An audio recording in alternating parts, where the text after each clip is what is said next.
नमस्कार। प्रांजल ज्ञान गंगा में आप सभी का स्वागत है। हम संक्षिप्त महाभारत का पाठ कर रहे हैं जिसमें कि उद्योग पर्व चल रहा है। कल हमने कथा में श्री कृष्ण का कौरवों की सभा में आना तथा सबको पांडवों का संदेश सुनाने की कथा को पढ़ा था। आज हम कथा में महर्षि परशुराम जी और महर्षि कण्व का संधि के लिए अनुरोध तथा दुर्योधन की उपेक्षा की कथा को पढ़ेंगे।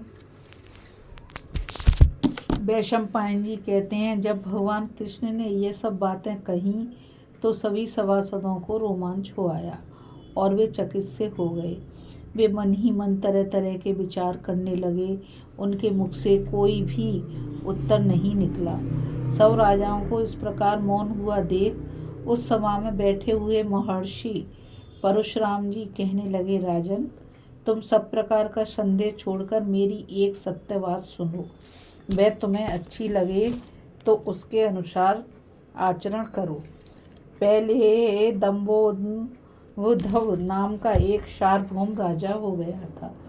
वह महारथी सम्राट नित्य प्रति प्रातःकाल उठकर ब्राह्मण और क्षत्रियों से पूछा करता था कि क्या ब्राह्मण, क्षत्रिय, वैश्य और शूद्रों में कोई ऐसा शस्त्रधारी है जो युद्ध में मेरे समान अथवा मुझसे बढ़कर हो। इस प्रकार कहते हुए वह राजा अत्यंत गर्वोन्मत्त होकर इस संपूर्ण पृथ्वी पर विचरता था। राजा का ऐसा घमंड देखकर कुछ तपस्वी ब्राह्मणों ने उससे कहा, इस पृथ्वी पर ऐसे दो सत्पुरुष हैं जिन्होंने संग्राम में अनेकों को परास्त किया है। उनकी बराबरी तुम कभी नहीं कर सकोगे। इस पर उस राजा ने पूछा, वे वीर पुरुष कहाँ हैं? उन्होंने कहा, जन्म लिया है। उन्होंने कहाँ जन्म लिया है? वे क्या काम करते हैं और वे कौन हैं? ब्राह्मणों ने कहा, वे नर और नारायण नाम के दो तपस्वी हैं। इस समय वे मनुष्य लोक में ही आए हुए हैं। तुम उनके साथ युद्ध करो। वे गंधमादन पर्वत पर बड़ा ही घोर और अवर्णनीय तप कर रहे हैं। राजा को यह बात सहन नहीं हुई। वह उसी समय बड़ी भारी सेना सजाकर उनके पास चल दिया और गंधमादन पर्वत पर जाकर उनकी खोज करने लगा। थोड़ी ही देर में उसे वे दोनों मुनि दिखाई दिए। उनके शरीर की शिराएं तक दिखने लगी थीं। शीत, घाम और वायु को सहन करने के कारण वे बहुत ही कृश हो गए थे। राजा उनके पास गया और चरण स्पर्श कर उनसे कुशल पूछी। मुनियों ने भी फल, मूल, आसन और जल से राजा का सत्कार करके पूछा, कहिए, हम आपका क्या काम करें? राजा ने उन्हें आरंभ से ही सब बातें सुनाकर कहा, इस समय मैं आपसे युद्ध करने के लिए आया हूँ। यह मेरी बहुत दिनों की अभिलाषा है, इसलिए इसे स्वीकार कीजिए। स्वीकार करके ही आप मेरा आतिथ्य कीजिए। नर नारायण ने कहा, राजन, इस आश्रम में क्रोध, लोभ आदि दोष नहीं रह सकते। यहाँ युद्ध की तो कोई बात ही नहीं है। फिर अस्त्र शस्त्र या कुटिल प्रकृति के लोग कैसे रह सकते हैं? पृथ्वी पर बहुत से क्षत्रिय हैं। तुम किसी दूसरी जगह जाकर युद्ध के लिए प्रार्थना करो। नर नारायण के इस प्रकार बार बार समझाने पर भी दंभोधव की युद्ध लिप्सा शांत नहीं हुई और इसके लिए उनसे आग्रह करता ही रहा। तब भगवान नर ने एक मुट्ठी सींक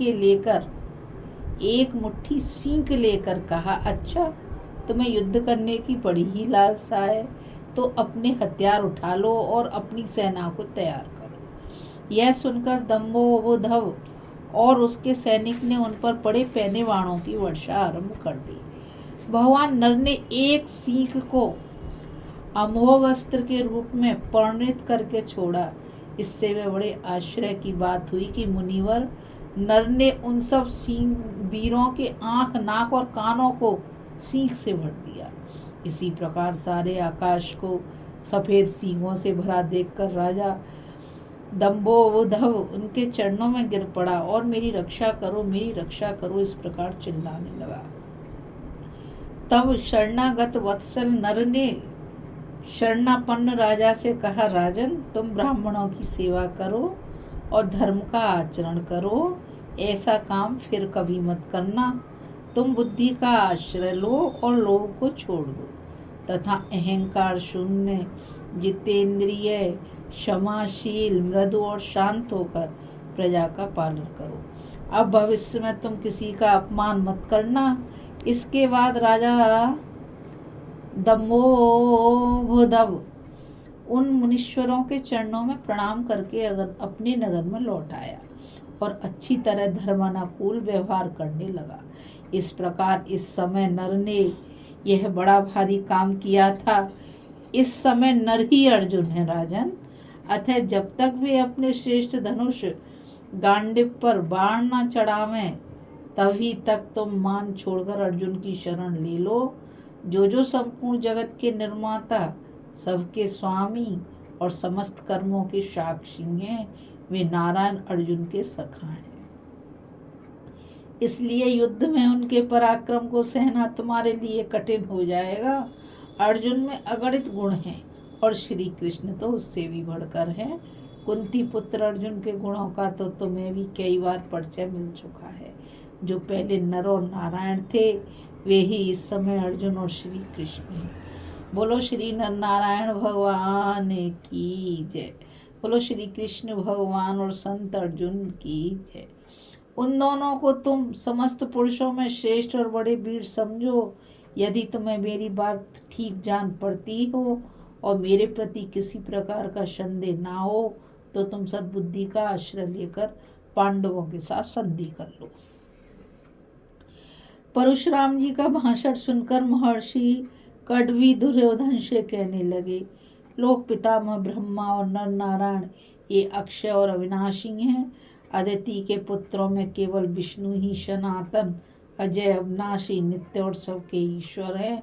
इनके सिवा चंद्रमा, सूर्य, पृथ्वी, जल, वायु, अग्नि, आकाश, ग्रह और तारे ये सभी विनाश का कारण उपस्थित होने पर नष्ट हो जाते हैं। जब संसार का प्रलय होता है तो ये सभी पदार्थ तीनों लोकों को त्याग कर नष्ट हो जाते हैं और सृष्टि का आरंभ होने पर बार बार उत्पन्न होते रहते हैं। इन सब बातों पर विचार करके तुम्हें धर्मराज युधिष्ठिर के साथ संधि कर लेनी चाहिए, जिससे कौरव और पांडव मिलकर पृथ्वी का पालन करें। दुर्योधन तुम ऐसा मत समझो कि मैं बड़ा बली हूँ। संसार में बलवानों की अपेक्षा भी दूसरे बली पुरुष दिखाई देते हैं। सच्चे शूरवीरों के सामने सेना की शक्ति कुछ काम नहीं करती। दुर्योधन, पांडव लोग तो सभी देवताओं के समान शूरवीर और पराक्रमी हैं। वे स्वयं वायु, इंद्र, धर्म और दोनों अश्वनी कुमार ही हैं। इन देवताओं की ओर तो तुम देख भी नहीं सकते। इसलिए इनसे विरोध छोड़कर संधि कर लो। तुम्हें इन तीर्थ स्वरूप श्री कृष्ण के द्वारा अपने कुल की रक्षा का प्रयत्न करना चाहिए। दुर्योधन, यहाँ महातपस्वी देवर्षि नारद जी विराजमान हैं। ये श्री विष्णु भगवान के महत्तम को प्रत्यक्ष जानते हैं और वे चक्र गदाधर श्री विष्णु ही यहाँ श्री कृष्ण रूप में विद्वान हैं। बोलो श्री विष्णु भगवान की जय। महर्षि कड्व की बात सुनकर दुर्योधन लंबी सांस लेने लगा। उसकी त्योरी चढ़ गई और कर्ण की ओर देखकर जोर जोर से हंसने लगा। उस दुष्ट ने कड्व के कथन पर कुछ भी ध्यान नहीं दिया और ताल ठोककर इस प्रकार कहने लगा, महर्षि, जो कुछ होने वाला है और जैसी मेरी गति होनी है उसी के अनुसार ईश्वर ने मुझे रचा है और वैसा ही मेरा आचरण है। उसमें आपके कथन से क्या होना है। इस कथा में बस इतना ही। अभी हम कथा में परशुराम जी और महर्षि कड्व का संधि के लिए अनुरोध तथा दुर्योधन की उपेक्षा की कथा को पढ़ रहे थे।